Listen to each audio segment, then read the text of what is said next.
इस समय जो जमीनी स्थिति है, इजराइल एक साथ 7 अलग अलग मोर्चों पर लड़ रहा है। इजराइल के प्रधानमंत्री बेंजामिन नेतन्याहू ये बार बार जिक्र कर चुके हैं, खासतौर पर तब जब फ्रांस के राष्ट्रपति इमैनुअल मैक्रोन ने कहा था कि हथियारों की सप्लाई इजराइल को रोक देने की जरूरत है ताकि एक राजनीतिक हल निकालने का प्रयास हो सके। और इस पर बेंजामिन नेतन्याहू ने मैक्रोन को कहा था, शेम ऑन यू, क्यों नहीं आप ईरान को बोलते कि वो हिजबुल्लाह को हथियार देना बंद करे या हमास को हथियार देना बंद करे या हूथी विद्रोहियों को हथियार देना बंद करे।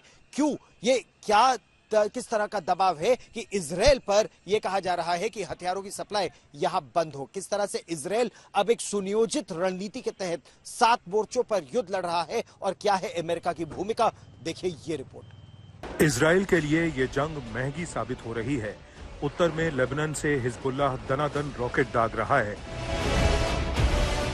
दक्षिण में मटियामेट हो चुके गाजा से अब भी हमास के आतंकी इजराइल पर रॉकेट बरसा रहे हैं। इजराइल के पास इन हमलों को रोकने के लिए 5 एयर डिफेंस सिस्टम हैं। आयरन डोम, डेविड स्लिंग, एरो 1, एरो 2 और एरो 3।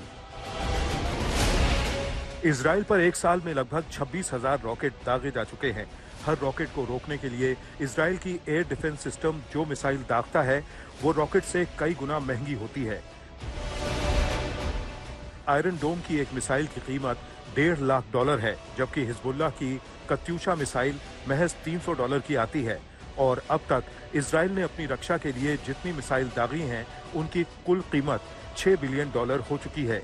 ये कीमत कितनी बड़ी है इसका अंदाजा इस बात से लगाइए कि 2024-25 के लिए भारत का रक्षा बजट $75 बिलियन है, जिसमें वेतन, पेंशन सब शामिल हैं। वहीं इजराइल सिर्फ डिफेंस मिसाइलों पर $6 बिलियन खर्च कर चुका है। इसके अलावा गाजा में हमास और लेबनान में हिजबुल्लाह से जमीनी जंग के दौरान उसे सैनिकों की जान गंवानी पड़ रही है। इजरायली सेना के मुताबिक बीते एक साल में उसके 728 सैनिकों की मौत हो चुकी है। उसे आतंकी हमले भी झेलने पड़ रहे हैं। 7 अक्टूबर के हमले की बरसी से एक दिन पहले इजराइल के बीर शेबा बस स्टेशन पर एक आतंकी ने चाकू से गोदकर कई लोगों को घायल कर दिया। उनमें से एक इजरायली बॉर्डर ऑफिसर सार्जेंट शीरा हया सुसिल्क की मौत हो गई। हमलावर भी मार गिराया गया। 1 अक्टूबर को जब ईरान ने इजराइल पर मिसाइलें दागी, उस दिन जाफा में हमास के 2 बंदूकधारी आतंकियों ने 7 नागरिकों को मार डाला। इसके अलावा इजराइल इन 7 दुश्मनों के हमले एक साथ झेल रहा है। ईरान ने उस पर 1 अक्टूबर को हमला किया।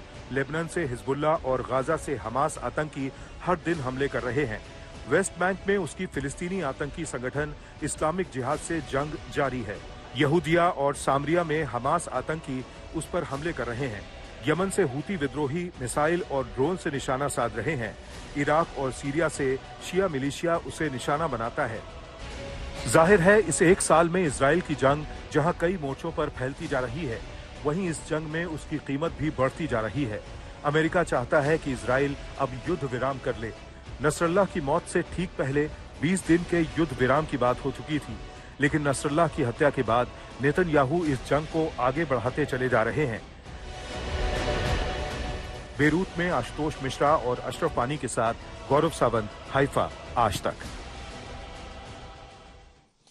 इस समय एक बहुत ही सोची समझी रणनीति के तहत, एक कॉन्क्रीट मिलिट्री प्लान के तहत इजराइल की सेना धीरे धीरे लेबनान में दाखिल हो रही है। जो 91st डिवीजन है उसके कुछ एलिमेंट्स, उसके कुछ कॉलम्स अब दाखिल हो चुके हैं दक्षिणी लेबनान में और इंच इंच करके वो आगे बढ़ रहे हैं। उस क्षेत्र को वहां अपना वर्चस्व स्थापित कर रहे हैं ताकि वहां से हिजबुल्लाह के लड़ाके फिर मिसाइल स्ट्राइक या रॉकेट अटैक इजराइल पर ना कर सके। ये उनकी रणनीति है।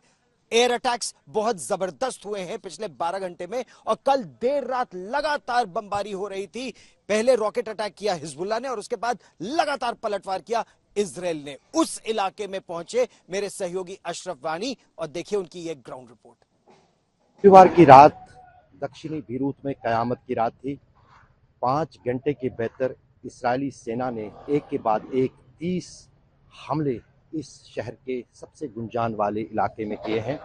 आप अभी भी देख सकते हैं सड़कों की क्या हालत है और धमाके जो हैं मेरे पीछे लगातार हो रहे हैं। अब यहाँ पर जो इस सड़क को बंद कर दिया गया है और इसके पीछे जो है, क्योंकि किसी भी क्षण जो है इजराइल की तरफ से यहाँ पर और एक जो है धमाका हो सकता है, क्योंकि 12 बजे रात को यहाँ पर इजरायली सेना ने इस पूरे इलाके में लोगों को SMS और व्हाट्सएप संदेश भेजे थे कि इस पूरे इलाके को, जो कि दक्षिणी बीरूत का सबर्ब इलाका है, इसको खाली किया जाए। यहाँ पर कुछ ठिकानों को निशाना बनाना है और एक के बाद एक करीब 30 मिसाइल जो हैं वो इस पूरे क्षेत्र में, जो शहर का सबसे गुंजान व्यस्त इलाका है, वहाँ पर स्ट्राइक से की गई। अंदर की तरफ क्योंकि वहाँ पर अभी भी धमाके हो रहे हैं, ब्लास्ट हो रहे हैं, इसलिए वहाँ पर नहीं जाया जा सकता है।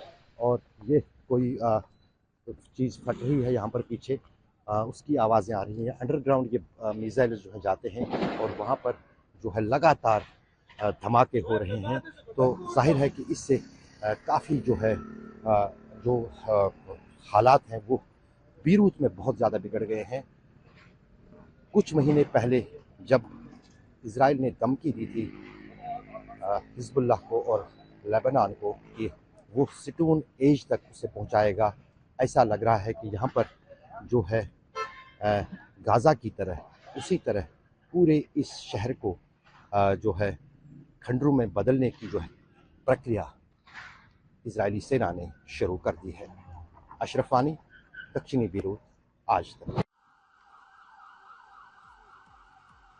7 अक्टूबर 2023 सबसे भीषण हमला इजराइल पर हुआ था दक्षिणी इजराइल में, जब एक साथ कई सौ हमास के लड़ाके या आतंकी इस देश में घुस आए थे और उन्होंने अंधाधुंध शहर बार शहर, गांव के बाद गांव गोलियां चलाई।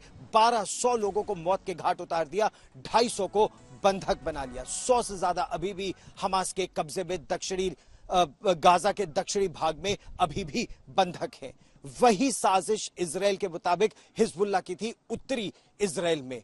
इसीलिए इस पूरे क्षेत्र में तनाव इस समय बहुत ज्यादा बढ़ा हुआ है और एक साथ 7 मोर्चों पर जहां इजराइल एक जंग लड़ रहा है, वहीं ईरान ने भी जबरदस्त पलटवार की धमकी दी है इजराइल को। अगर उसके तेल के भंडारों को, तेल के कुओं को या परमाणु जितने भी उसकी सेंटर्स हैं, रिसर्च सेंटर्स हैं, अगर उनको निशाना बनाया गया तो फिर उसके पास जो 3000 बैलिस्टिक मिसाइल्स हैं, केवल 181 दागी गई हैं, उसका अंजाम इजराइल के लिए बहुत बुरा होगा। दोनों ही देश एक दूसरे को धमका रहे हैं, लेकिन एक बड़े युद्ध की तैयारी, एक महायुद्ध की तैयारी लगातार चल रही है।